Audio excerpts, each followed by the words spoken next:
So where does that leave us? Let's ask Dan Geltrude, the founder of Geltrude and Company, a financial advisory firm. Dan, it is some headway for sure. Is this enough to get Republicans on board, though? No, Republicans are not going to get on board with this legislation at all, Joe. The bottom line here, and I think the Republicans are right in this particular case, is that we simply do not need $1.9 trillion worth of stimulus.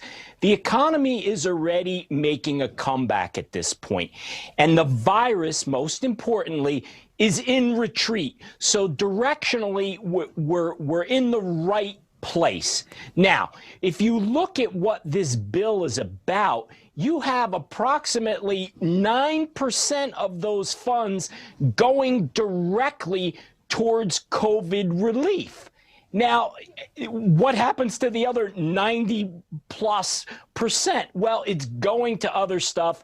And what we know about that, Joe, is that is called pork. It becomes just a reason to spend. And keep in mind, we still have $1 trillion left, unspent relief funds from the last go-round. So is there really a need to take on this amount of debt? And the answer is no. So just to clarify, you think this isn't going to be enough for Republicans, but you do think this alteration in the cap will stand, correct? Just quickly, let me just get a yes or no from you on that. You think that stands?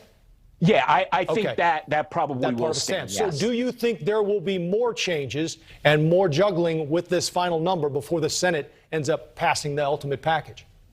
Well, I don't necessarily know if they're going to fool with that number in terms of the limits on those stimulus checks, the eligibility. I think they're going to go in other directions to figure out, look, this is all about the Senate, is to figure out how to make sure someone like West Virginia's Joe Manchin is going to vote yes for this. Ultimately, it goes to a 50-50, and of course, the vice president breaks the tie from there. Well, the other thing that we have heard is this wealth tax being floated, and this would be the ultra rich, right? They'd be taxed, as I understand it, 2 to 3% on an amount between 50 million and I don't even, it's just, these guys have a lot of money. So 2 to 3%, it would raise $3 trillion over 10 years. Do you think that has a chance? I do not think that's going to have a chance. I think it's popular to say tax the rich. And keep one thing in mind, how this tax is just so terrible. And I'm not trying to stick up for multimillionaires and billionaires, but keep in mind, this is going to be a tax on wealth already accumulated, and you're going to pay that tax every year. So it starts at 50 million at 2%, and then above $1 billion, it goes to 3%. And I understand that's a small percentage, and that's how it's trying to be sold. But in the end, this has been tried around the world. It is just too difficult of a tax to enforce. Remember, you have to value all those assets to come up with what is someone really worth, and then you have to tax that amount. All right, Dan, we just have 30 seconds left. Do you think this thing comes through with more bipartisan support and changes ahead?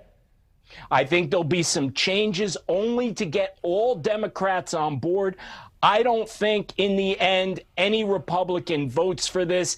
It goes to a 50-50 tie in the Senate, and Kamala Harris breaks the tie to put it through. All right. Predictions, too. Dan Geltrude, it's always good to see you. Thank you, my friend. Thank you, Joe.